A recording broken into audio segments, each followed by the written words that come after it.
honra estar aqui, quero externar minha gratidão a Deus, agradecer também aos pastores, pastor André Luiz, pastora Cristiane.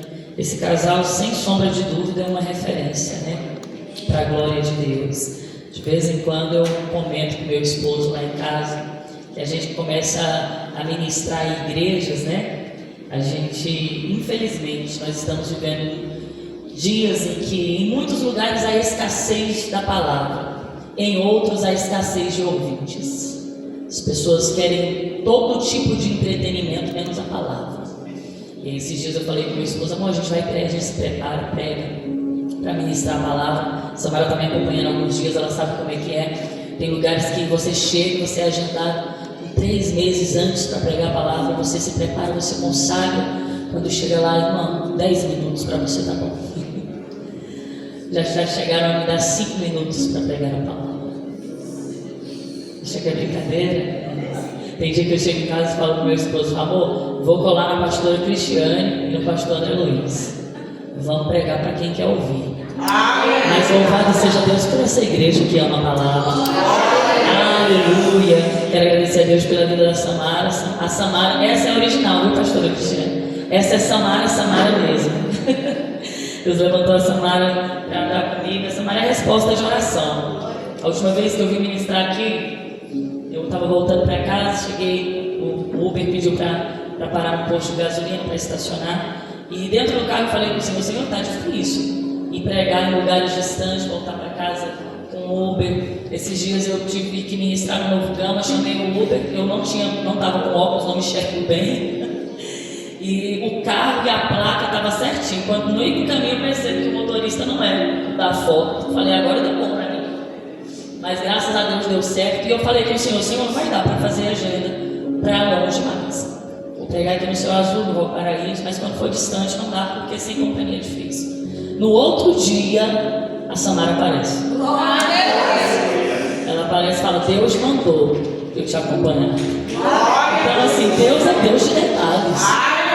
Louvado seja Deus pela vida da Samara, que Deus continue lhe abençoando, minha amada, e só o Senhor para lhe recompensar. Atos dos Apóstolos, capítulo 1, eu vou pedir só mais um pouquinho de retorno, viu, princesa? Atos dos Apóstolos, capítulo 1, aleluia. Estamos em uma manhã missionária, conferência missionária, e nós sabemos que missão não enche os olhos de muitos. Missão é para quem decidiu realmente renunciar à sua vida e às suas vontades para fazer a vontade do Senhor. Missionário não vive uma vida confortável. Missionário não vive uma vida aconchegante. Missionário é completo. E isso nós podemos falar com certeza. Porque o missionário, ele serve por amor e ele se completa em Deus. Quando Pedro, em um de seus diálogos, costumo dizer precipitado, mas verdadeiro, porque ele era precipitado em suas palavras, mas uma característica de Pedro que chamou a atenção de Jesus era a verdade que tinha nele. Deus, ele gosta de gente sincera, de gente que fala mesmo, fala o que eu estou sentindo, não mostro ser o que eu não sou. Pedro olhou um dia para Jesus e disse: nós deixamos tudo para te seguir. Deixamos casa, deixamos emprego, pai, mãe, irmã, para te seguir. E o que receberemos? Aí Jesus olha para ele e diz: em verdade eu vos digo, que todo aquele que deixou pai, mãe, família, os seus negócios, para me seguir, receberá 100 vezes mais ainda nessa terra, mas com perseguição. Às vezes a gente foca no 100 vezes mais, mas ele vai dizer com perseguição, e no final receberão a vida eterna. Então há uma recompensa sim, nós somos completos nele, porque é ele que nos dá essa força. Atos dos Apóstolos, capítulo 1 e versículo 8, aleluia. Está escrito assim: mas recebereis o poder quando vier sobre vós o Espírito Santo, e sereis minhas testemunhas, tanto em Jerusalém como em toda a Judeia e Samaria e até a última parte face da terra. Repita comigo assim: recebereis poder, poder, poder, e então serão minhas testemunhas. Aleluia. Podem ficar à vontade em nome de Jesus. Pastor André Luiz, ele me passou o tema, que está lá em João: porque Deus amou o mundo de tal maneira que deu o seu Filho unigênito, para que todo aquele que nele crê não pereça, mas tenha vida eterna. É um versículo que todos sabem de cor e salteado, né? Até os não crentes. É um versículo que as pessoas usam bastante, não só os cristãos, mas também os não cristãos. Você vai ver em outdoor, na rua, em postagem na internet. É um versículo realmente que é muito conhecido. Mas enquanto eu meditava na palavra do Senhor e pedi um direcionamento, o Senhor começou a ministrar o meu coração. E na verdade eu traria uma mensagem evangelística, e o Senhor, ele revela a sua palavra para nós. E o Senhor, ele já tinha ministrado ao meu coração acerca deste ponto. E o Senhor começou a falar no meu coração. Amém, Jesus, pega aí. O Senhor começou a falar ao meu coração sobre comissionamento. É uma manhã onde o Senhor está nos preparando para nos enviar. Algumas pessoas aqui já estão ativas no campo missionário, e o que o pastor André Luiz falou nesta manhã é uma verdade. Às vezes alguém não está preparado ainda para entrar em um presídio, para entrar numa UTI do hospital, mas todos nós temos uma missão como igreja, porque às vezes os nossos missionários estão sendo enviados, mas não tem uma cobertura na igreja, porque nós estamos desapercebidos. A missão, ela está sim nos joelhos dos que oram, nas mãos dos que contribuem, nos pés daqueles que vão, mas a obra do Senhor, ela é feita em conjunto. E às vezes nós, como igreja, nós não temos estrutura para receber o que os nossos missionários buscam lá fora. Irmão, o que você está falando? O meu esposo, ele fala bastante, ele conta bastante acerca das experiências que ele teve com o pastor André Luiz. E existem algumas experiências que eles tiveram dentro do presídio, que ele conta para mim e fala: amor, eu não tenho coragem de contar na igreja, porque muitos não acreditam. Existem pessoas que zombam, existem pessoas que não dão credibilidade. Eu vejo que tem pessoas que estão dando a cara a tapa para fazer a obra lá fora. Eu vou falar rasgado essa manhã, que é para todo mundo entender. Hoje eu estou igual a Camila Barros, vou falar rasgado. Às vezes estão lá, sacrificam as suas vidas, abandonam suas famílias, deixam o seu conforto e vão se entregar na obra missionária, e chegam aqui e contam um testemunho, e a igreja não consegue se alegrar com o fruto que o missionário traz. A igreja não consegue se regozijar pelo trabalho dos nossos missionários. Nós estamos vivendo um evangelho egoísta, que nós não conseguimos ir e não conseguimos nem sequer nos alegrar com os que vão, não damos apoio, nós não conseguimos ser, aleluia, uma base para aqueles que estão fazendo o que nós não temos coragem de fazer. Deus te poder glória. Recentemente eu fiz amizade com uma pastora lá do Pará, do estado do Pará, pastora Clara e pastor Jean. Quem quiser procurar no Instagram, família Castro, coincidentemente é Castro. Fiz amizade com esses pastores, e eles trabalham com os povos indígenas lá no Pará.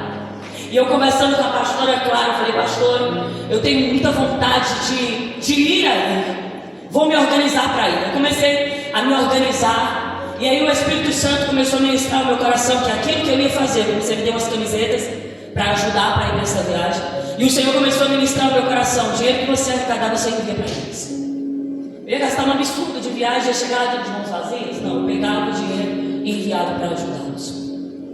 Uma vez a pastora Clara, eu fiz um pix para ela, e eu vou dizer uma coisa para vocês: eu peguei as camisas, comprei as camisas com as frases bonitas, e tinha igreja que eu falei: vou aproveitar que eu ministro em algumas igrejas, vou levar e vou vender. Eu fiz questão de fazer um cartãozinho, colocar na camisa, especificar que todo aquele valor seria destinado para a obra missionária do estado do Pará, dos povos indígenas. Coloquei no Instagram, tudo bonitinho. Algumas igrejas, os pastores me agendavam, as irmãs me agendavam, falavam, posso levar? Não, irmã, que o povo nem tem condição de levar. Nem sequer deixavam levar as camisas. Eu falei, meu Deus. É para a obra missionária. Não vai dar, o povo aqui desfazia, sabe? E aí uma vez eu falei, pastor, está difícil para vender, mas conforme eu for, eu não vou esperar vender tudo para enviar todo o dinheiro, eu vou enviando conforme eu for vendendo. Uma vez eu lembro que eu vendi, acho que foi R$90, 2 camisas só. Eu mandei para ela, e aí ela mandou um monte de emojizinho chorando, falando assim, Natália, você é bênção nas nossas vidas. Porque hoje eu ia evangelizar os meninos, as crianças lá da nossa aldeia, e eu não tinha R$1 para comprar sequer o salgadinho desses meninos. Então às vezes a gente acha que é muito pouco, mas se cada um cooperar com o pouco que tem, nós conseguimos movimentar o campo missionário. Então a gente vê a carência. Esses dias eu estava falando com meu esposo, eu falei, amor, eu fico injuriada com essa prioridade que muitos pastores dão há tempos. A gente precisa sim de uma cadeira para sentar no templo, de um som, de uma estrutura, mas eu, no meu intento, no meu pensamento, já basta um teto. Porque não temos, pastor André Luiz, um estoque de cesta básica na igreja. Porque não temos um caixa que é capaz de enviar missionários para o Nordeste. Porque a maioria das igrejas estão preocupadas com o templo. A maioria dos líderes deste século não estão preocupados se tem um missionário que largou tudo e está sem assistência no estado do Pará. Não estão preocupados se tem um missionário lá no Afeganistão, aleluia, para ser morto a qualquer momento, porque largou a sua vida no Brasil para fazer a obra. E o que eles estão preocupados? Estão preocupados em grandes congressos, com grandes pregadores, com grandes cantores, e a obra do nosso Deus está esquecida.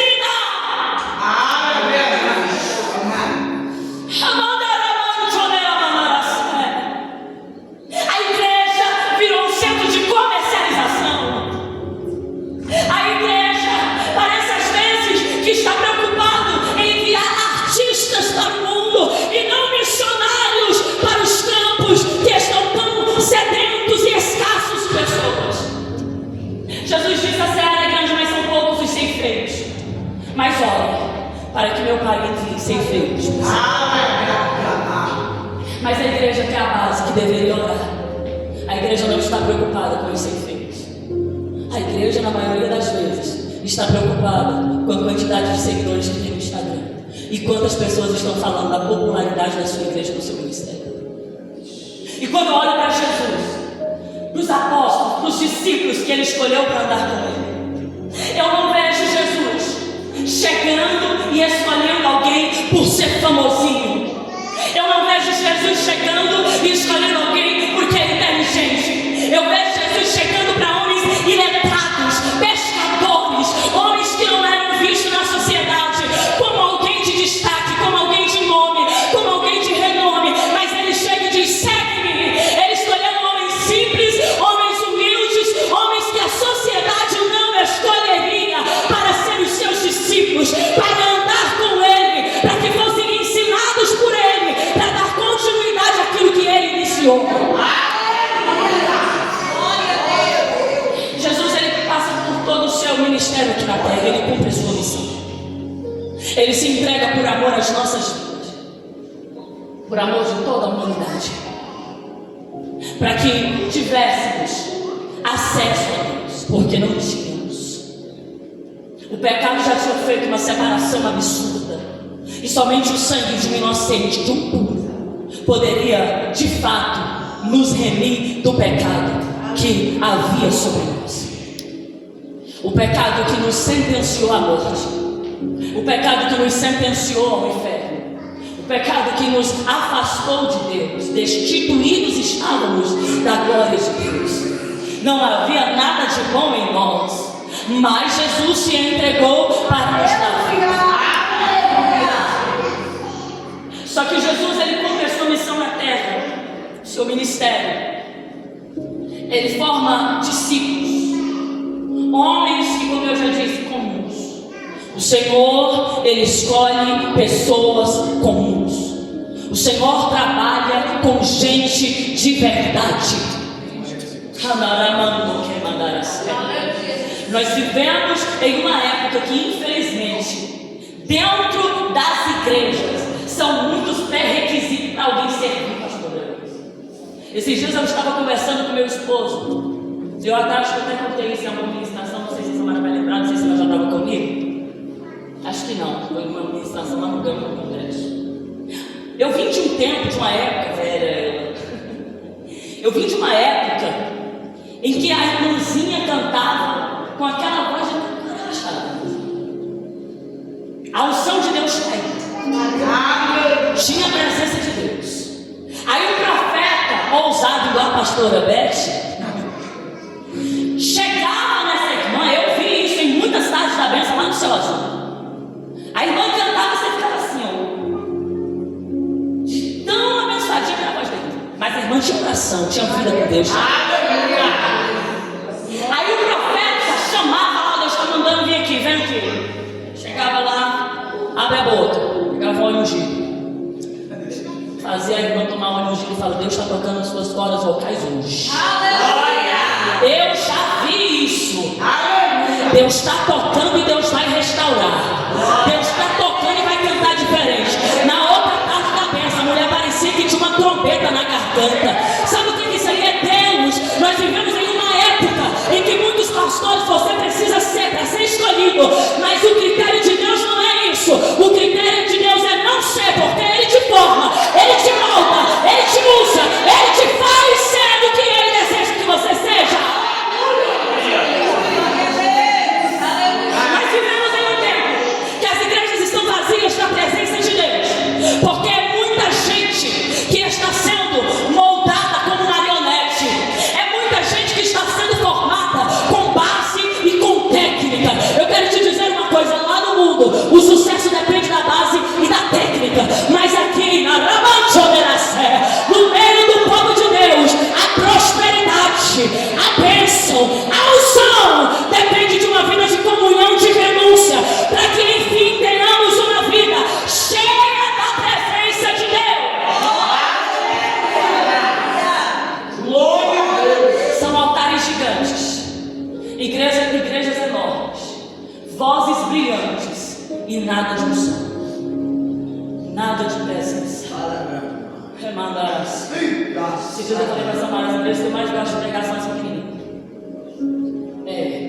Do povo humilde. Não tem medo de dar lugar para o Senhor.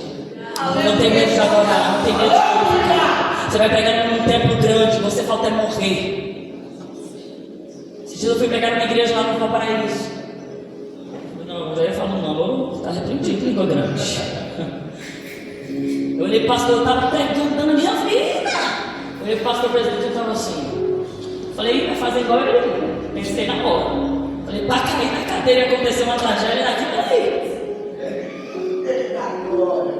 Mas no culto, quando depois eu vi culto de domingo, orquestra. Todo mundo. Não é que Deus não goste de prosperidade, viu? Não é que Deus não goste de igreja cheia, de igreja bonita, mas não chama a atenção de Deus performance. Não chama a atenção de Deus eloquência, dicção perfeitinha. O que chama a atenção de Deus é homem e mulher que tem vida de oração. Aleluia. Que ele abre a boca para falar do que tem certeza. Ele não abre a boca para copiar o que o outro falou. Ele não abre a boca para falar o que ele acha bonitinho. Ele abre a boca para falar da verdade que ele vive. E só tem propriedade e autoridade sobre aquilo que você fala quem vive o que fala.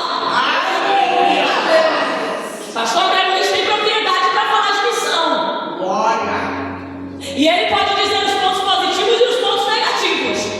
Mas quem nunca saiu de um culto, de uma igreja, de uma bolha para fazer a obra, não pode questionar e dizer se está certo ou está errado, porque ele não faz parte desse ciclo.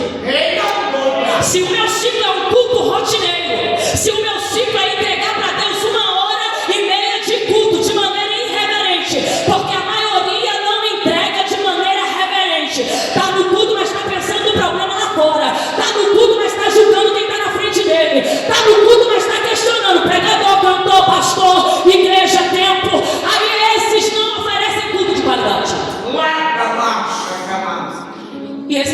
criticam. Os que mais criticam. Se levanta para fazer uma obra na igreja. Eu fiquei 1 ano com meu esposo na missão lá da igreja. E pense numa prova. Meu Jesus. A gente começa a reunião, eu fiz a reunião de alinhamento. Eu entendo que na missão, que a missão do Senhor é essa. Deus não chamou todos com o mesmo chamado. No dia que eu fiz a reunião, teve um irmão que falou assim: Deus me livre de entrar no bar.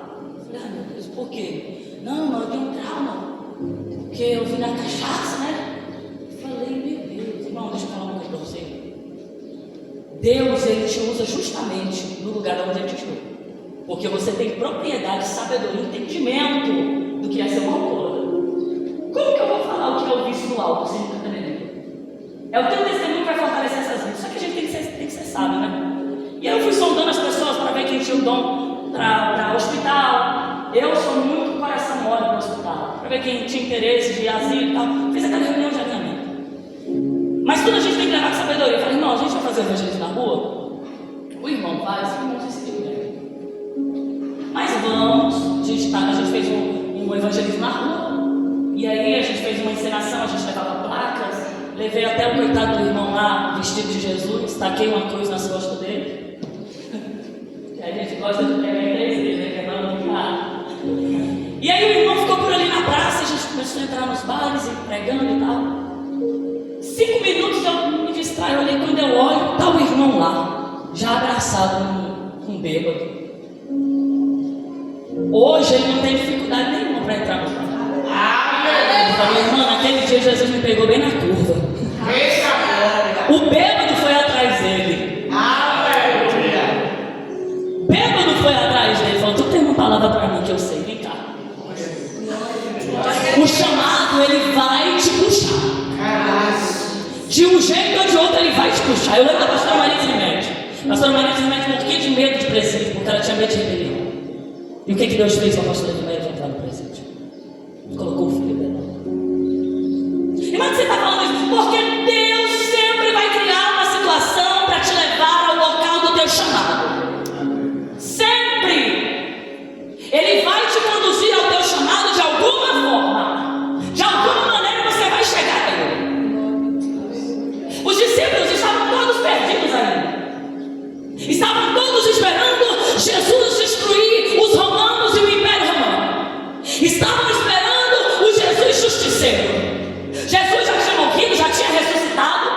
E em um dos encontros, os encontros que antecedem o seu retorno para o céu, um dos discípulos olha para ele e fala: Senhor, mas quando é que o Senhor vai executar poder? Escute aqui. Restaurando neste tempo o rei de Israel. Olha a dimensão dos discípulos. Pensa aqui. Jesus tinha acabado de ressuscitar, pastor André Luiz. Estava tendo uma das suas últimas reuniões de ajuste com os seus discípulos para retornar para o Pai. E a pergunta dos discípulos é: e quando é que você vai restaurar o reino de Israel? Sabe o que eles estavam perguntando? Quando é que o Senhor vai matar os romanos? Quando é que o Senhor vai destruir a corte de Roma? Quando é que o Senhor vai matar César? Quando é que o Senhor vai exterminar esse povo? A resposta de Jesus para os discípulos, sabe qual foi? Não foi a explicação de quando ele faria o que eles queriam que ele fizesse.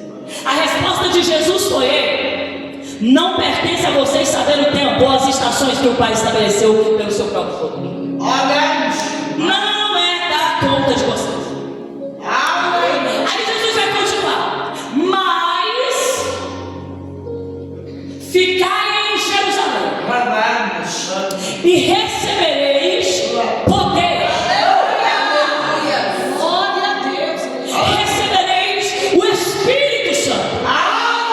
E quando ele vos encher, vocês serão minhas testemunhas. Judeia, Galileia, Samaria e até os confins da terra. Sabe o que Jesus estava dizendo para o discípulo? Carnal não entende de missão. Gente sem o Espírito Santo não entende de missão. Gente que não experimentou do poder não entende de missão. Está preocupado com as coisas desta terra. Quem não está cheio do Espírito Santo está preocupado com Luiz Inácio Lula da Silva. Quem não está cheio do Espírito Santo está preocupado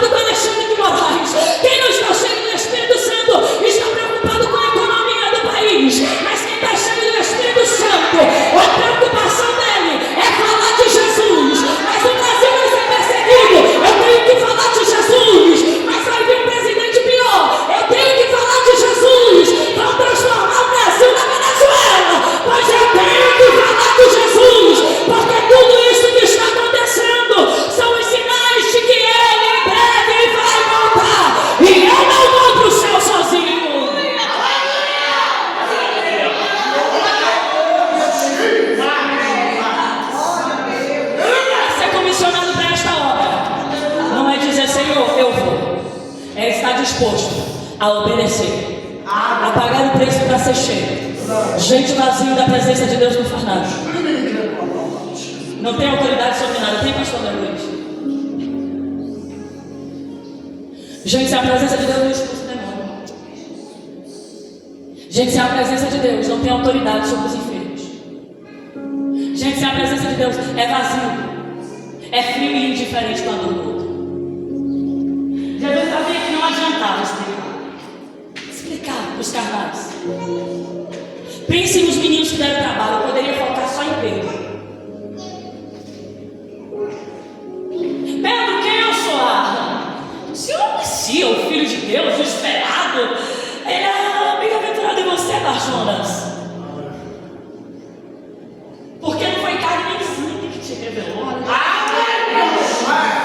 Eu sou o que eu sou, é isso mesmo. Aí Jesus vai para sério, falando do que haveria de acontecer com ele. Aí o mesmo Pedro vai olhar para Jesus e diz: o Senhor não vai morrer, não. E o mesmo Jesus que diz: foi o Espírito que te revelou, é o mesmo Jesus que diz, olha para ele e fala: para trás de mim, Satanás. Quem impedirá o que Deus estabeleceu? Quem vai neutralizar o plano de Deus? Por quê? Pedro estava sendo moldado. Quem está sendo moldado, às vezes ele dá lugar para Deus, outras vezes dá lugar para o diabo. Sabia disso?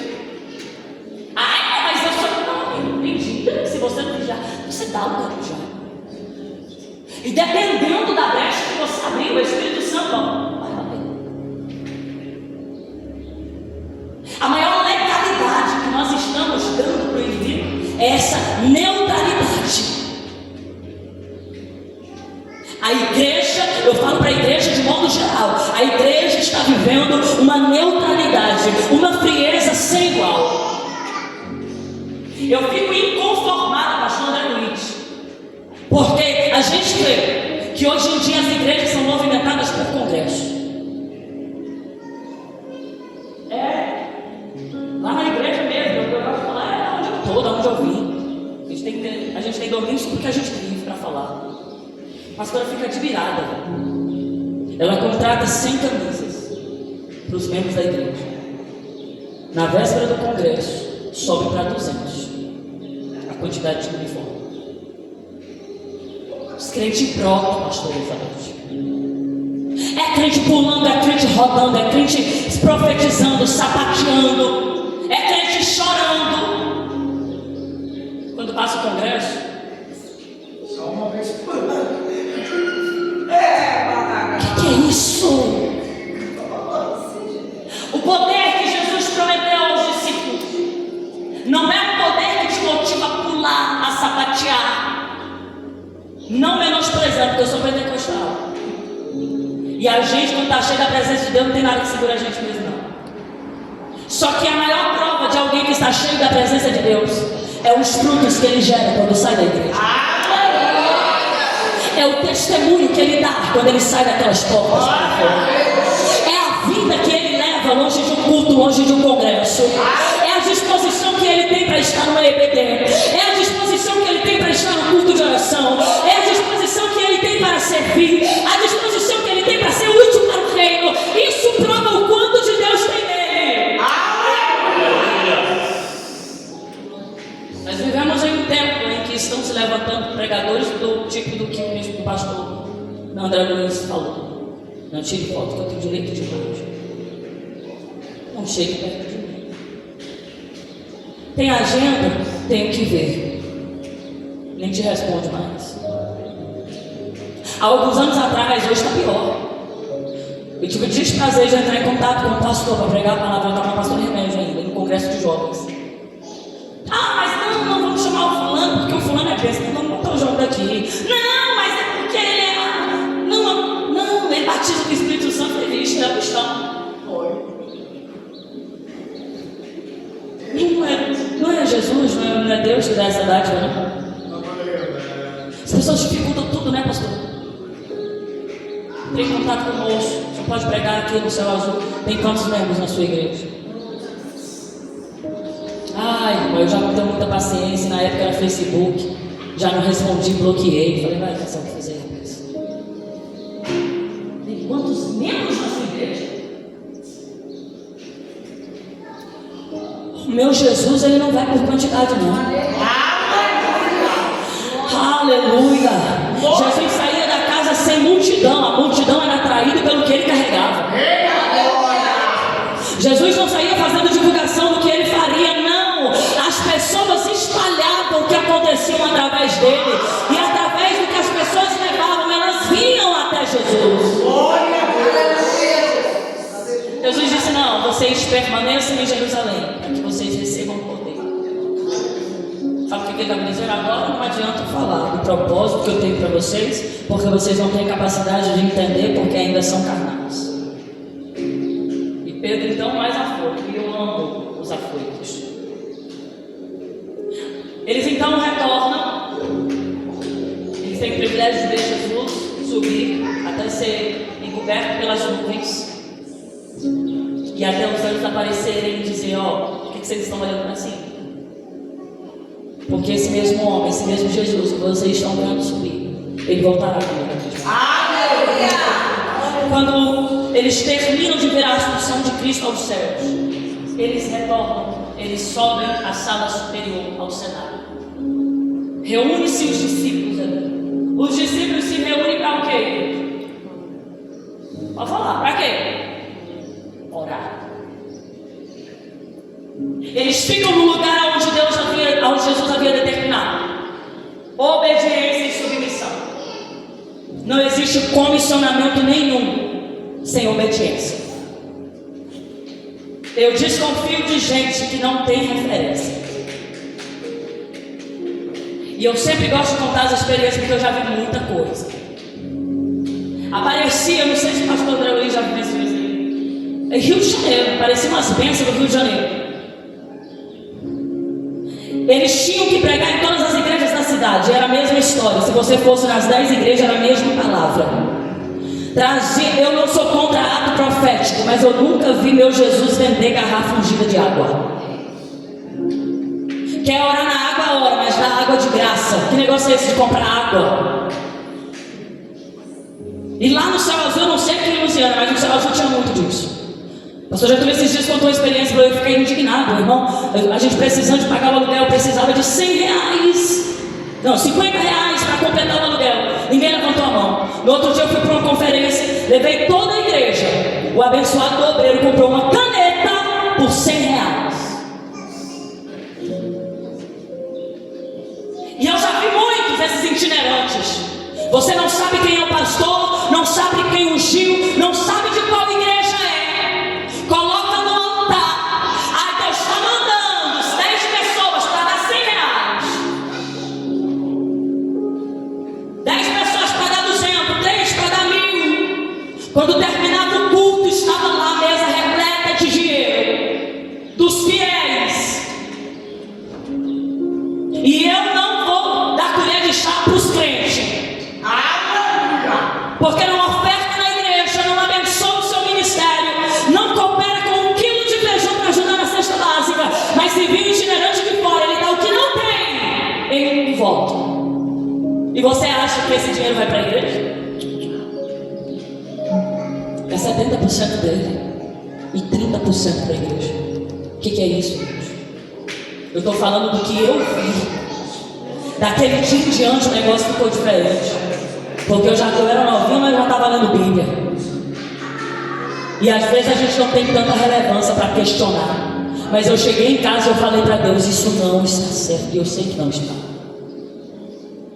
Daquele dia em diante o meu posicionamento foi diferente. Eu nem vou falar o que aconteceu, senão a gente não prega. Mas nós estamos vivendo um tempo em que estes são valorizados. Estes merecem o lugar de honra. No final das contas, foi o dinheiro do povo. E não veio cura, não teve libertação, não teve câncer expelido. Porque eles gravavam uma vinheta que passava na rua: grande cruzada evangelística, fulano de tal do Rio de Janeiro, cura, libertação. As pessoas criavam uma expectativa, mas na verdade era um marketing para ganhar dinheiro. O meu Jesus nunca anunciou as cruzadas evangelísticas dele. Ele nunca dizia o que ele iria fazer, ele simplesmente fazia acontecer. Receba o poder e se reúne para orar. Por quê? Por comissionamento. Nós estamos falando esta manhã de comissionamento.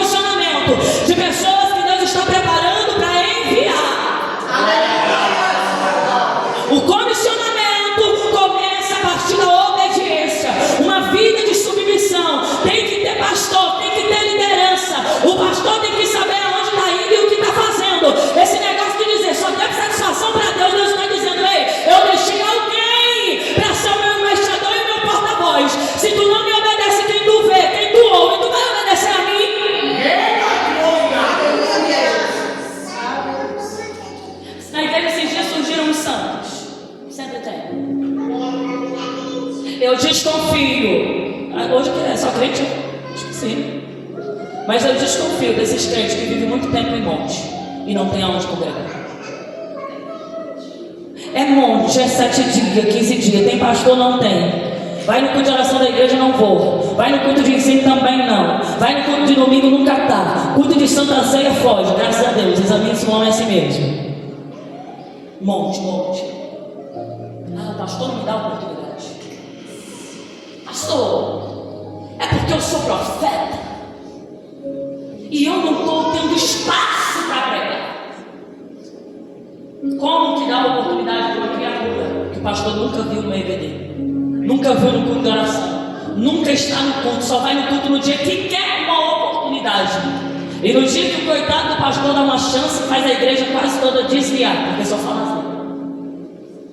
Sabe o que aconteceu, pastor André? Saiu, achou mais doido do que ele para ungir ele. Irmãos, eu não sou contra a igreja pequena. Eu vim de uma igreja pequena. Mas sabe do que eu tenho medo? Das igrejas que estão se abrindo através de rebelião. Igreja sem convenção. Igreja onde o pastor não foi ordenado. Quem ungiu esse pastor?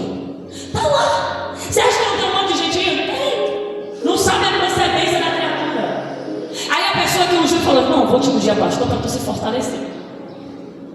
Porque o pastor lá não está valorizado a chamada. Está entendendo? Nós estamos vivendo em um tempo que as pessoas querem ser pastor por estado, porque é bonitinho ser chamado de pastor.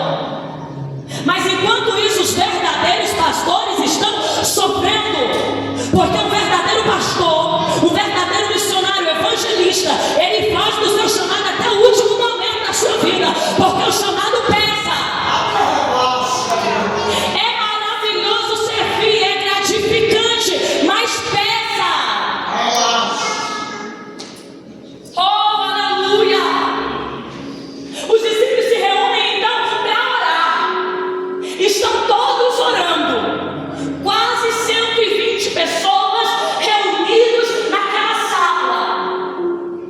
Aí Pedro se levanta. Peraí que o Espírito Santo ainda não tinha descido.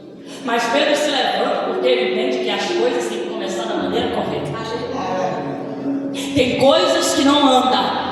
Existem determinadas coisas que não progridem, porque tem que colocar as coisas no lugar, tem que ter ordem. Pedro olha e falou: Jesus chamou 12, só tem 11 porque o outro desviou. Mas eu não vejo, olha só que interessante, eu não vejo Pedro descendo a lei, Jesus. Eu vejo Pedro dizendo, porque tinha que se cumprir o que foi dito por Davi acerca de Judas. E este então traiu Jesus, comprou um campo com o dinheiro da traição, e lá mesmo ele se despencou do penhador, e as suas vísceras saíram, morrendo. Só que o mesmo Pedro que explica o contexto é o mesmo Pedro que vai dizer: mas agora nós temos que continuar. Escândalo, desfalque, crise não desestabiliza quem está debaixo de uma palavra de obediência. Era Pedro dizendo: Judas não quis, mas Deus já está preparando um que queira. Eu entendo que se Jesus começou com 12, ele tem que terminar com 12, porque ele não é um Deus de obras incompletas. Quando Pedro diz: vamos escolher mais um, sabe o que ele está dizendo? Não tem insubstituível. Judas não era a última bolacha do pacote. Judas não era a Coca-Cola do deserto. Judas foi um que se desviou. Mas para um Judas tem um Matias que quer. Para um Judas que desiste tem um Matias que deseja persistir. Para um Judas que trai tem um Matias que decide substituir. Só que as coisas não é bagunçada, porque quem está debaixo de uma palavra, ele segue um direcionamento. Eles começam orando, pastora Gótica, e é depois que fazem a primeira oração que Pedro tem o discernimento de escolher aquele que iria substituir Judas. Aleluia. Mas escuta aqui, como é que Pedro escolhe? Ei, você tem uma cara de discípulo, velho? Não, você quer seguir? Quer fazer parte dos 12? Velho, não. O homem de Deus que está debaixo de uma palavra, que está debaixo de obediência, ele não faz nada sem oração. Eles oram, porque esses apóstolos, eles foram escolhidos pelo próprio Jesus. Por mais que Judas tenha se desgarrado, o que viria deveria ser escolhido também por ele. Nós não temos autonomia para escolher ninguém. Nós não temos autonomia para comissionar ninguém. Quem escolhe é Deus. E o que eu acho mais interessante é que realmente tem que ser Deus para escolher, porque o nosso critério de escolha é muito alto. Às vezes a gente quer escolher alguém que já está no alto patamar. Menosprezado não chama a nossa atenção. Eles oraram e disseram, olha isso aqui, eu já estou quase encerrando. Tu, Senhor, que conhece os corações de todos os homens, mostra qual destes dois, que no caso eram Barsabás e Matias, qual destes dois tem escolhido. Eles lançam sorte, a sorte cai sobre Matias. Matias agora faz parte dos 12. Eles continuam orando. Eu quero que você guarde isso aqui. O primeiro passo é ser comissionado, receber uma ordem e se sujeitar a essa ordem. O segundo passo é entender que é uma vida de oração que nos levará ao lugar que Deus reservou. Eu vejo gente falando, Deus não fez tanta promessa, até hoje não se cumpriu. Sabe por quê? Deus termina de falar, ao invés dele orar, ele vai se esbandear para outro canto. Deus falou, vou fazer, fica lá que vai derramar poder, fica lá que o Espírito Santo vem, você vai pregar até os confins da terra. Ele não se reúne para orar, ele se reúne para fofocar, ele se reúne para se levantar contra a liderança, ele se reúne para fazer uma reunião, para saber para qual igreja que ele vai, porque essa aqui não é boa para ele. Eles oram, e quando a gente começa a orar, o Senhor ele começa a nos dar direcionamento. O primeiro efeito da oração na vida dos discípulos é perceber que eles estavam incompletos. E aí então, eles decidem escolher homens, para que esses homens fossem escolhidos por Deus, para que dentre esses dois homens fosse escolhido por Deus um para ser o substituto de Judas. Nós entendemos aqui que Deus, ele leva muito a sério aquilo que ele começa. Às vezes quem não leva a sério somos nós, eu e você, mas ele leva. Jesus não tem esse negócio, comecei desse jeito, termina do jeito que dá. Não, comecei com 12, termino com 12. Não quer? Tudo bem. Eu vou levantar alguém que queira. Continuam orando. Continuam clamando. Não tinham entendido ainda o propósito real pelo qual Deus havia os escolhido. Não tinha caído a ficha do que tinha sido entregue a eles. Mas a palavra do Senhor diz em Atos 2 que estavam todos reunidos no mesmo lugar, quando de repente veio um som como de um vento veemente e impetuoso, encheu toda a casa onde estavam reunidos. Foram repartidos entre eles línguas como de fogo e começaram a falar outras línguas.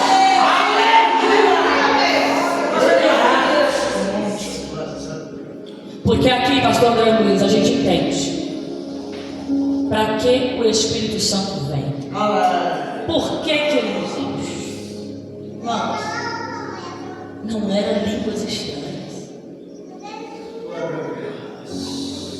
Aí uma língua estranha não existe, mas isso aqui é outro mistério. É bíblico língua estranha. Mas aqui, quando o Senhor se manifesta aos discípulos para que eles comecem a falar línguas de outras nações, sabe o que Jesus está dizendo? A unção e o poder que vem sobre vocês Não é para vocês causarem impacto para chamar a atenção das pessoas. É para vocês impactar as nações, para atraí-los a mim. Sabe o que você está dizendo? Eu não libero unção sobre a vida de alguém para ele ser o popstar da igreja, o profeta favorito, o profeta famoso. A unção é liberada para alcançar nações. A unção é liberada para alcançar pessoas. A unção é liberada para os presídios. A unção é liberada para os hospitais.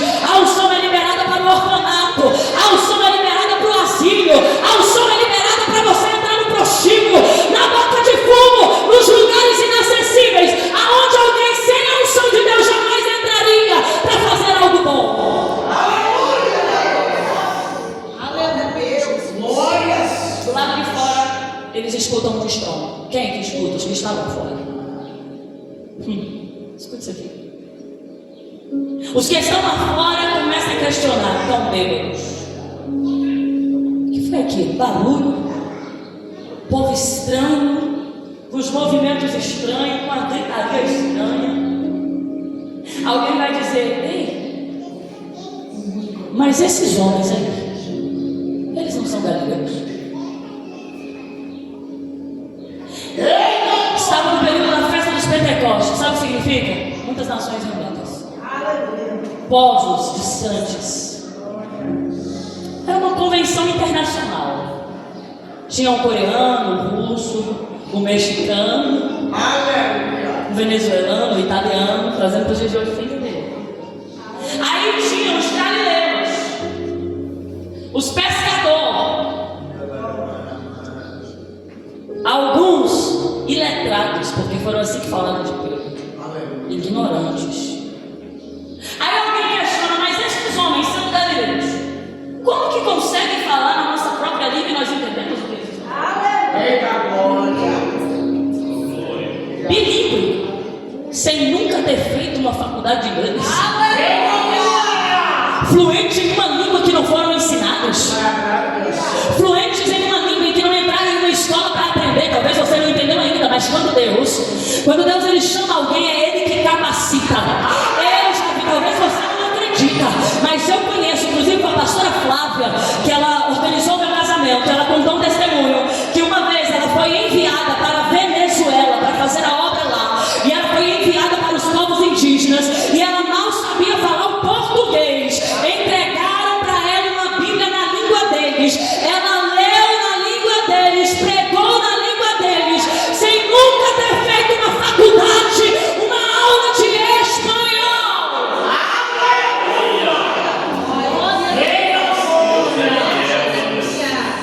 Meu Deus, capacita. Tem gente se esforçando muito para ser e não está se tornando quem ele quer ser. E tem gente que só está à disposição do reino para que ele estabeleça nele o que ele quer. Aí Pedro vai dizer, eles vão falar: tão bêbado. Pedro vai dizer: não, isso aqui não é bebida. Não, isso aqui não é vinho. Não são nem 9 horas da manhã. Sabe o que é isso aqui? É para se cumprir o que foi pedido pelo profeta.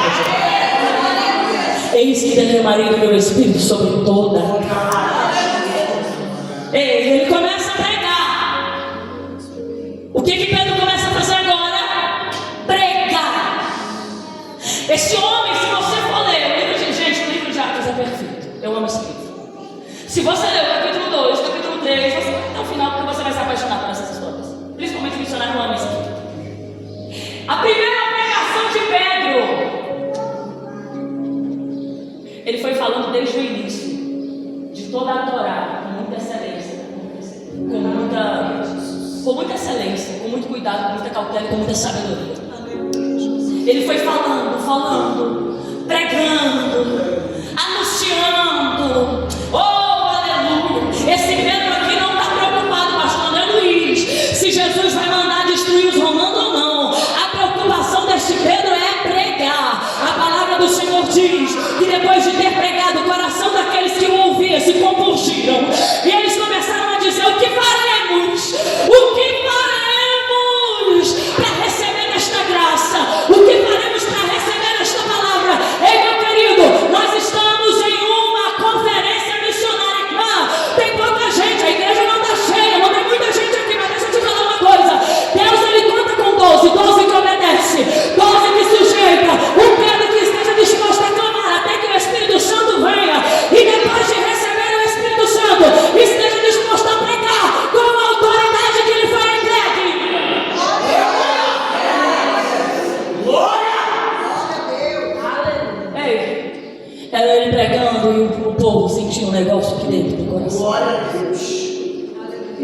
3.000 almas. Quantas? 3.000 almas. E o negócio era espontâneo. Batizava nas águas, colocava a mão e recebia o Espírito Santo. Hoje em dia é uma luta por um crente ser batizado com o Espírito Santo. Hoje em dia é uma peleja por um crente receber o Espírito Santo. Mas naquela época não. Naquela época ouviam-se a palavra. E a palavra que ouviam, eles iam tocados, transformados, libertos. Já desciam as águas, pastora Elizabeth. Porque a pregação já era o discipulado. A pregação já era o suficiente para eles entenderem quem é Jesus e o que eles queriam de suas vidas. Hoje em dia é uma indecisão. Não sei se sirvo a Deus, não sei se fico na igreja, eu não sei se vou, não sei se fico, mas uma vez tocado por esta palavra, não resta dúvida de quem Ele é em nós. Logo então, não ficamos em dúvida se nos entregaremos a Ele ou não. Nos entregaremos de corpo, alma e espírito, e Ele faz em nós o que ninguém pode fazer.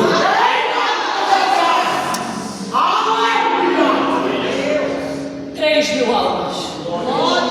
Sabe o que foi que aconteceu? 3.000 almas batizados e cheios do Espírito Santo. E eles se juntaram, pastor. Os que receberam a unção do Espírito Santo se juntaram aos 3.000 que aceitaram Jesus. E todos os dias o Senhor acrescentava aqueles que se haviam de salvar. Sabe o que significa? Não tinha um culto que não tinha um rendido. Não tinha um culto que não tinha alguém aceitando Jesus no altar. Sabe o que significa, pastor André Luiz? Não é 3.000 pessoas emocionadas. É 3.000 pessoas cheias da presença de Deus. É 3.000 pessoas cheias da presença. É 3.000 pessoas ganhando mais 3.000. A igreja que é cheia do Espírito Santo, ela não para. Pensa que não. No capítulo 3 vai dizer que Pedro e João estavam indo ao templo. A hora da oração, nona. 3 horas da tarde. E esses dias eu entrei nessa onda e não é fácil, viu? De segunda a sexta, 3 horas da tarde. O frio já está indo embora. O sol está terrível. Mas quando está chegando a hora que eu falo, Jesus, acho que eu vou orar em casa. Eu sinto que Ele está lá me esperando. Se eu não for, eu vou furar com Ele. Não é? É feio a gente furar com os outros, com o homem, marcar e não ir. Imagina com Deus. Há 3 horas eu estou lá. É difícil orar às 3 horas. E os judeus oravam 9 da manhã. Meio-dia, 3 horas da tarde. Estavam indo fazer o quê? Isso aqui é o reflexo de alguém cheio da presença de Deus. A primeira evidência de alguém cheio do Espírito Santo de Deus é ganhar almas, é gerar vidas. Aleluia. Jesus disse: os sinais seguirão aqueles que creem. No meu nome, você crê, mas não é o seu nome que faz, é o meu. Jesus falando. No meu nome, vocês expulsaram demônios. Se tomarem alguma coisa mortífera, não fará dano algum. Vocês colocaram a mão sobre os enfermos e eles serão curados de suas enfermidades. Pedro está saindo do templo. Na porta do templo tem um homem pedindo esmola. Pedro se aproxima e logo ele estende a sua mão, olha para Pedro, olha o travador, na esperança de receber alguma coisa. Aí Pedro, cheio da presença. Pedro cheio de Deus. Pedro cheio de si? Pedro cheio de si? Pedro dizendo que é ele que faz? Não, cheio da presença. Eu não tenho ouro, não tenho prata, mas o que tenho eu te dou. Em nome de Jesus Cristo Nazaré, levanta e anda. O homem que estava fora do templo agora está dentro do templo orando, porque gente cheia da presença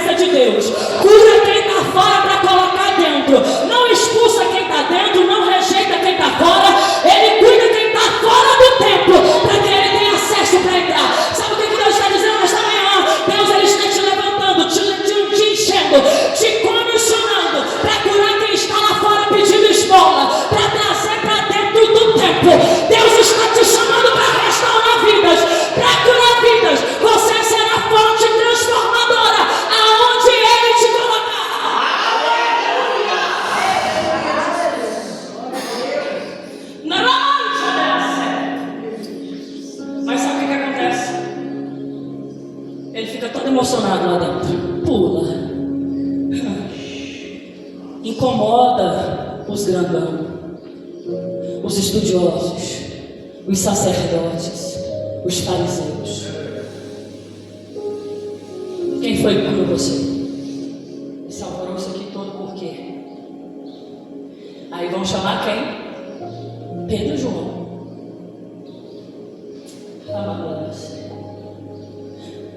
Como é que Pedro está agora? Com a espada? Pois eu vou cortar todo mundo agora. A orelha de Malco já foi lá no passado. Se não fosse Jesus, o coitado estava sem orelha. Como é que Pedro chega agora diante deles? Com a espada, dizendo: eu fiz um favor, por aí, bom, tudo certo, é que vocês querem contra mim, não. Porque o homem cheio da presença de Deus, ele anda com a palavra. Pedro chega com a palavra. E eles não puderam resistir a ele, pelo contrário, disseram: mas como estes homens ignorantes e iletrados conseguem falar com tanto conhecimento e com tanta autoridade? A palavra do Senhor diz que eles não puderam resistir a Pedro e a João. Ei, o mundo pode parar nós homens, vazios de Deus, mas cheios de Deus ninguém para, cheios de Deus ninguém resiste. É alguém tentando parar e dizendo: mas nele repousa uma presença que não é nessa terra, e é por isso que eu não consigo subsistir diante dele. Pedro continua pregando, e na segunda pregação de Pedro, 5.000 almas se dobram perante Jesus, e era ganhando as almas para Jesus, impondo a mão, e todos eles recebendo o Espírito Santo.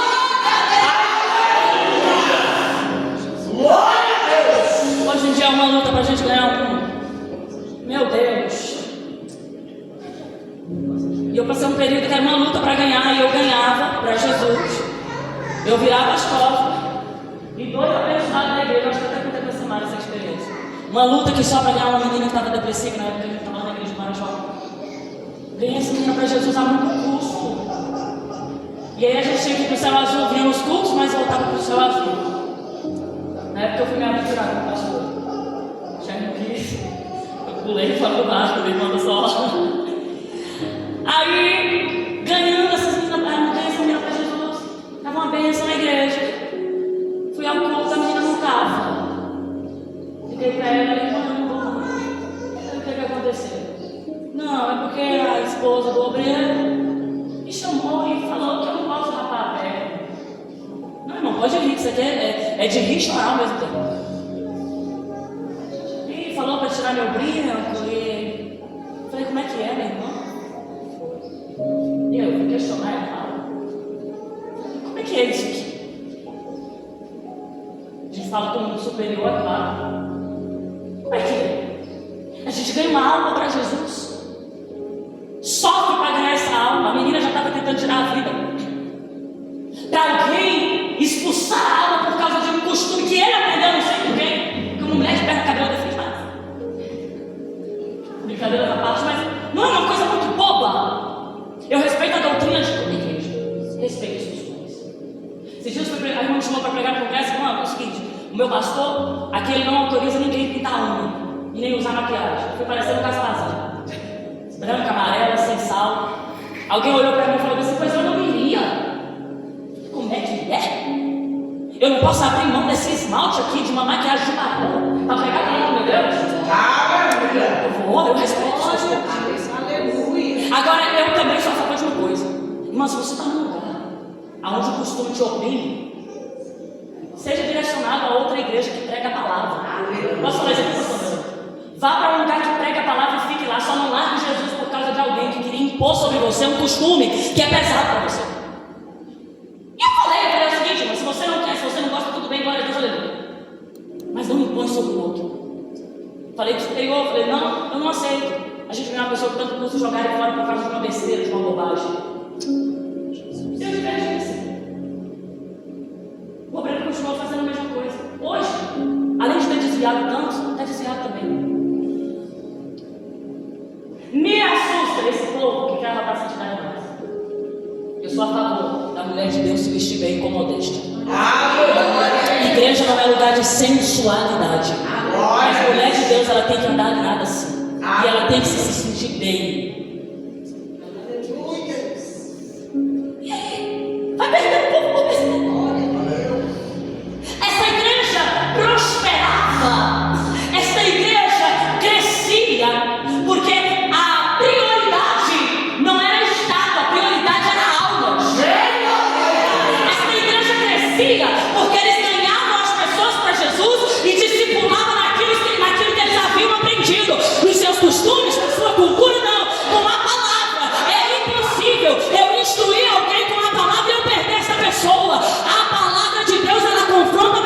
transforma. A palavra de Deus pode te cortar, mas não te machuca. Esta palavra ela é viva e eficaz, mais penetrante do que qualquer espada de dois gumes, que penetra até a divisão da alma e do espírito, ossos e medulas, e é apta para discernir pensamentos e intenções do coração. A palavra basta.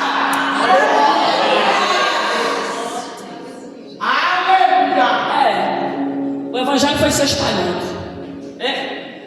O que Jesus tinha dito? Escuta isso aqui, eu já vou encerrar aqui. O que Jesus tinha dito? Vocês vão ser cheios de poder. Vocês vão pregar no meu nome, expulsar demônios, curar. Se tomar alguma coisa mortífera, não me fará dano. É Jesus dizendo: eu me responsabilizo por aqueles que eu chamo. Aleluia. A morte não leva aqueles que eu chamo sem a minha permissão.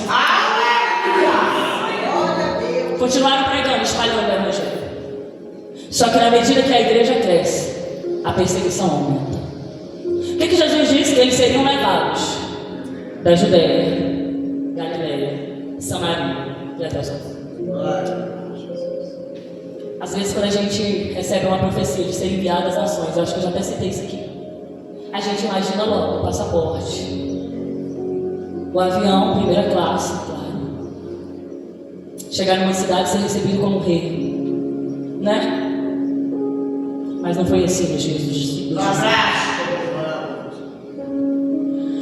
Em Atos 8 vai dizer que a perseguição, escute isso aqui, pra você não perder a mensagem toda no final. A perseguição os espalharam. O que enviou os missionários da Judeia para Galileia? Perseguição. O que enviou os da Galileia para Samaria? Perseguição. O que conduziu todos eles até os confins da terra? Perseguição. Sabe o que Jesus está dizendo? Motivação para a igreja crescer é perseguição. É difícil dar glória, né? Motivação para ter expansão no evangelho é perseguição.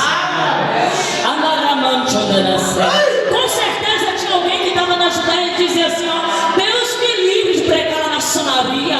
Aí chegava romano, aleluia, batendo em todo mundo, aprisionando todo mundo lá na Judeia. Aí quem está na Judeia tem que ir para onde? Para Samaria. Mas crente é inteligente até quando está sendo perseguido, porque os da Judeia, quando chegavam em Samaria, pregavam a palavra. Sabe o que Deus está dizendo? Escolha o que você vai fazer diante da perseguição. Escolha se você vai se calar ou vai aproveitar a ocasião para fazer o que eu te chamei para fazer.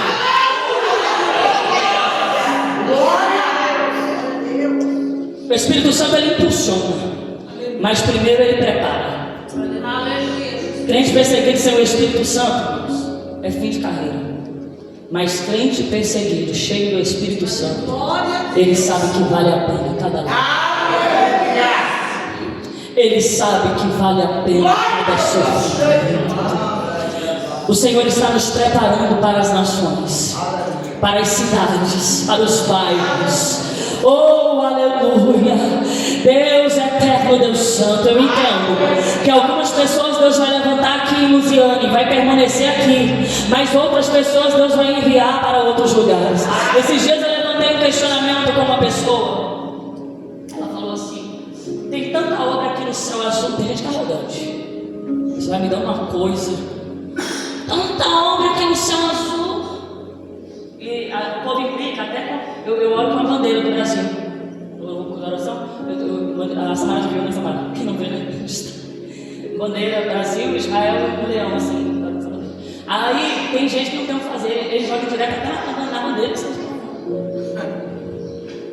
E aí ele falou assim pra mim, não falou pra mim, mas falou praticamente do meu lado pra mim ouvir. Tem gente, tanta obra no céu azul. E quando você vê esse negócio, tem gente com a voz com a malemolência. Eu não sei se é porque a gente é explosivo, né? Não estou falando de mansidão, não. Estou falando daquela puxada de deboche, tá?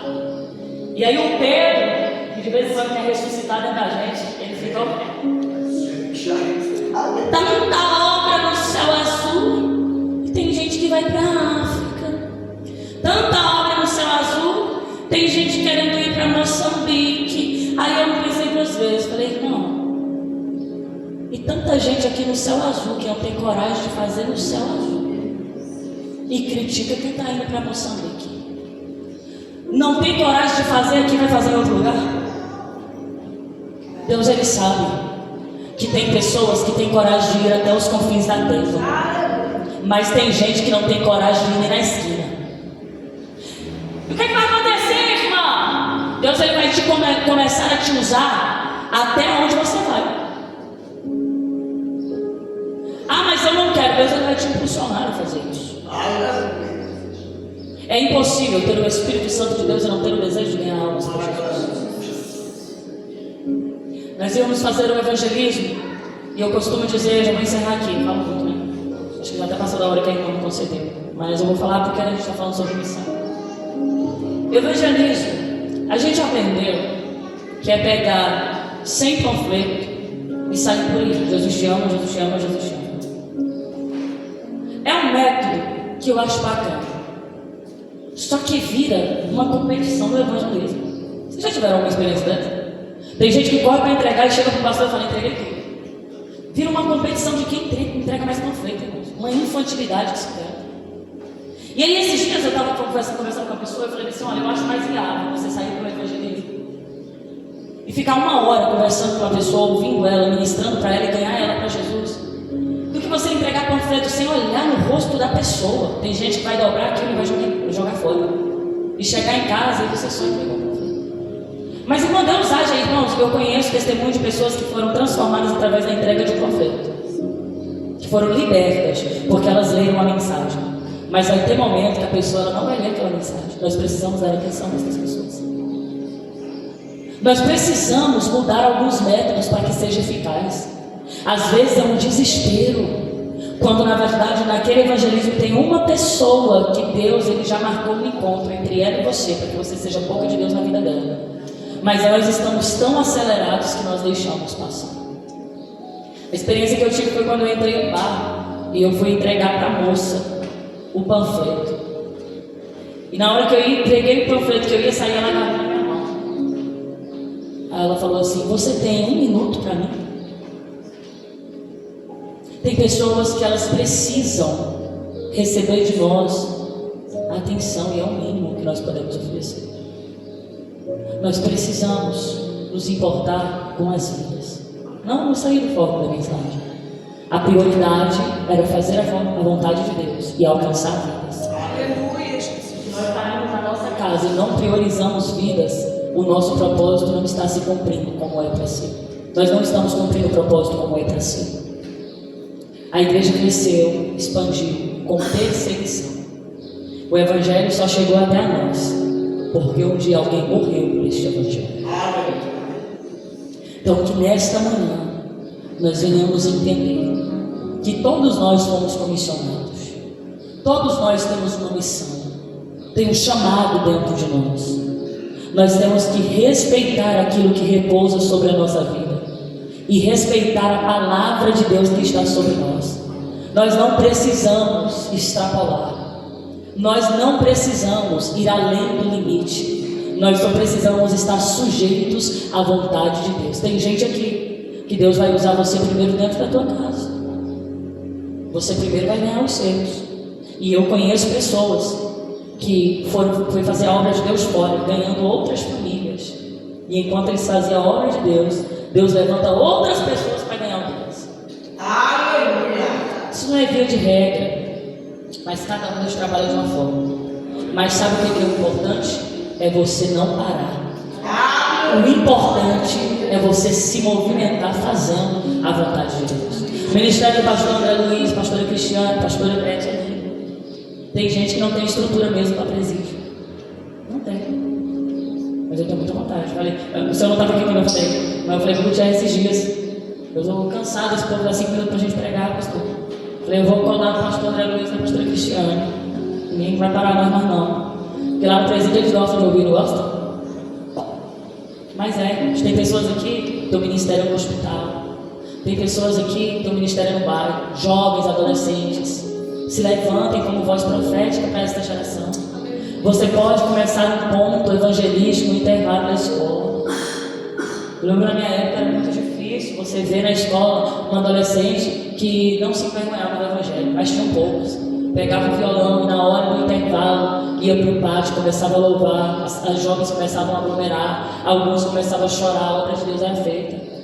Às vezes a gente acha que Deus vai me usar quando Deus me tirar daqui. Não, Deus vai te usar aqui. E se Deus quiser te enviar para outro lugar, Ele vai te enviar, mas primeiro Ele vai te forjar aqui. Ele vai te usar na escola que você estuda, no trabalho, na empresa que você trabalha, no intervalo da empresa, quando tiver aqueles colegas reunidos falando bobagem. Insere Jesus no meio desse povo. Isso é missão. Isso é missão. Então não espere um campo missionário distante para ser missionário. Transforme o lugar que você está em um campo missionário e faça a obra de Deus. Amém. Que o Espírito Santo de Deus ele continue a ministrar ao coração desta igreja. Que o Senhor nos desperte para algo novo. Que o Senhor nos levante como voz profética para essa nação. Eu creio no grande avivamento que virá sobre este país. Eu creio que nós voltaremos a ver pessoas sendo libertas, transformadas de maneira espontânea na igreja. Nós veremos curas e milagres acontecerem, como aconteceram em toda a Bíblia Sagrada. Nós veremos a manifestação da palavra diante dos nossos olhos e viveremos o extraordinário de Deus. Eu creio que o Senhor vai começar a levantar equipes missionárias para dar reforço para aqueles que já estão na obra, pastora Cristiane. Deus vai levantar mais homens e mulheres para os presídios. Deus vai levantar homens e mulheres sem frescura, que amam fazer a obra. Deus vai levantar homens e mulheres que estejam dispostos a entrar, chegar nas rodoviárias, abraçar o morador de rua, sem ter nojinho, sem ficar com receio, porque a obra de Deus é isso.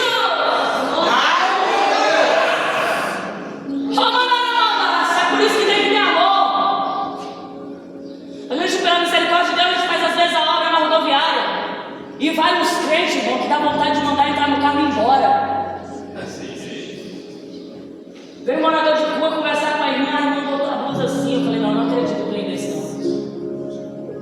O moço veio abraçar o irmão. Eu falei, não, pelo amor de Deus. Missionário tem que ser raiz. Irmão, tem que ser raiz. E é só quem tem a presença de Deus que consegue amar, gente. Só quem tem a presença de Deus que consegue sair do conforto da sua casa para ir para o presídio. Isso é a presença de Deus, pastor Roberto. Isso é a unção de Deus. Aleluia. E eu creio, pastor André Luiz, eu tenho visto e tenho ouvido de Deus por esses dias, e guarda esta palavra no seu coração também. Nós estamos aguardando avivamento em grandes congressos, e o Espírito Santo começou a ministrar o meu coração. O avivamento, o Brasil será berço do avivamento, mas o palco de avivamento no Brasil será os presídios. Os presídios vão estremecer com a glória de Deus. Os presídios serão impactados pela glória de Deus, porque lá tem gente que busca a face de Deus verdadeiramente. Muita gente está pensando que o poder de Deus vai ser manifesto na igreja com um monte de crente preguiçoso, acomodado, que se preocupa com tudo mesmo, menos com a obra de Deus. Deus vai trazer o avivamento através dos improváveis. O avivamento virá sobre o Brasil dos lugares improváveis. E quando eu orava ao Senhor, aleluia, pelas obras missionárias do Brasil, Jesus ministrava no meu coração presídio e as aldeias indígenas. O Senhor ministrava no meu coração, é no meio das aldeias indígenas que curas voltarão a acontecer. E o Senhor enviará uma onda de unção sobre este país através dos improváveis nos lugares improváveis. Então, quando eu falo desse negócio de itinerar na igreja, pregar para crente que fica o tempo todo no celular, é tanta água que eu tenho medo dos rins não suportarem. É uma oração no relógio, questionamento de tudo. Esses dias a gente foi pregar no lugar, a Samara estava comigo, pregando lá. O menino adolescente, jovenzinho, também essa mocinha, abriu um negócio de salgadinho. Eu falei, amém. Eu virei tela de cinema agora. Igreja irreverente. Falei para a Samara, hoje eu estou lá, hoje eu estou boa.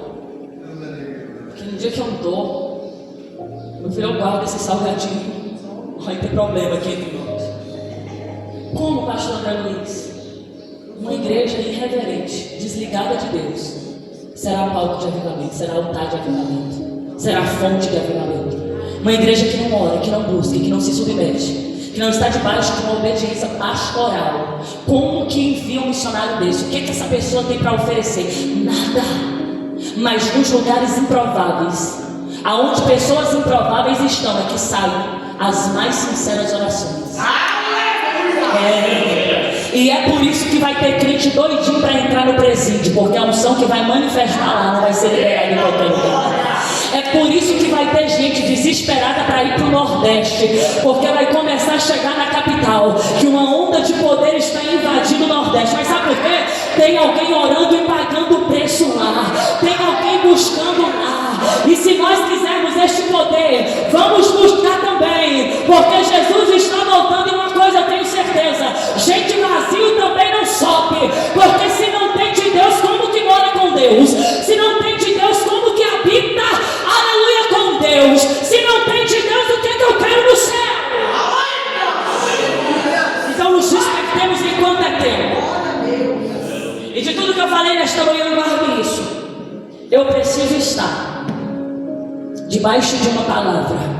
Eu preciso estar em obediência. Eu preciso ter uma vida contínua de oração. Eu preciso ter uma vida dedicada à palavra. Eu preciso organizar o que está desorganizado. Eu preciso me reposicionar para que eu entenda o que Deus de fato deseja para mim.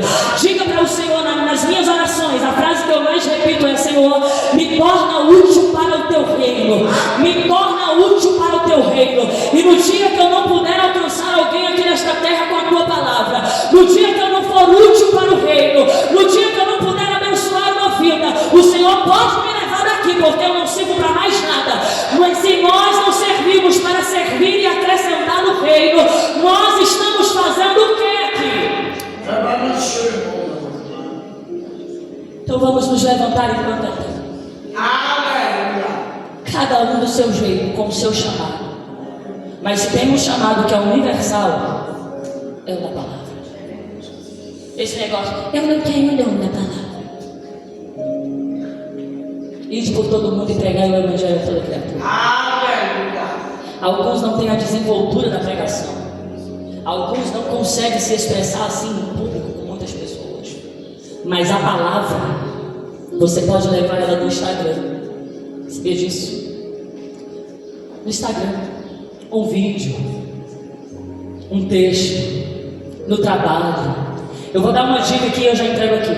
Para quem é muito tímido, faça carta. Eu comecei, quando eu estava na missão, eu comecei a trabalhar com cartas. Escrevia mesmo as cartas como se fosse o próprio Deus escrevendo para as pessoas. E eu entregava, no lugar dos panfletos do evangelismo, eu entregava as cartas. E muitas pessoas foram alcançadas. Esses dias eu estava na academia. E aí eu fiz um monte de bilhetinhos, escondi no dente, porque a ideia é ninguém saber quem está entregando, que é anônimo, né? E aí eu espalhei em toda a academia aquelas cartinhas com versículos, pregando mesmo, falando de Jesus. E Deus vai dando estratégia para a gente. E aí teve uns que eu coloquei assim: você não teve tempo para falar comigo em casa, eu vim te encontrar enquanto você treinava. Você pensava que eu não estava aqui, aqui eu estou. Então, antes de você puxar essa barra, eu tenho algo para te falar. São mensagens criativas que a pessoa para ler e fala: poxa. No final a gente não coloca o nosso nome, no final a gente coloca: assinado seu papai, Jesus. Isso quebra a pessoa. Aí alguém vem me dizer: eu não prego porque eu não tenho o dom da palavra. O dom da palavra está em você. E não se prega só com o microfone na mão na igreja. Falar de Jesus, levar, fazer missão, levar a palavra, é levar Jesus aonde você estiver. Dependendo de como seja. Se vai ser através de uma rede social, através de uma carta, através de um testemunho, mas não deixe de falar de Jesus, amém? E eu agradeço a minha oportunidade.